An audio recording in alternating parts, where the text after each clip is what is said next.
រូបកូនសំណាងជាងគេបានកូននីសាជាប្រពន្ធកូនថ្ងៃនេះរំភើបកិនឡងចង្វាក់បេះដូងលោតខុងធម្មតារូបកូនសំណាងជាងគេព្រោះតែថ្ងៃនេះទទួលបានការស្លាសំដូចសេចក្តីប្រាថ្នាកូនបានរៀបការជាមួយនឹងគ្នាមនុស្សដែលកូនពេញចិត្តសូមអរគុណនិស័យដែលជួយដឹកដីឲ្យកូនជួមចិនសូមអរគុណព្រមលេខិតប្រស្នេហាបណ្ដោកូនទាំងទ្វេថ្ងៃរៀបកា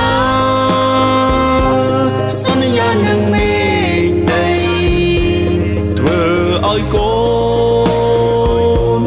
មានក្តីសុខជា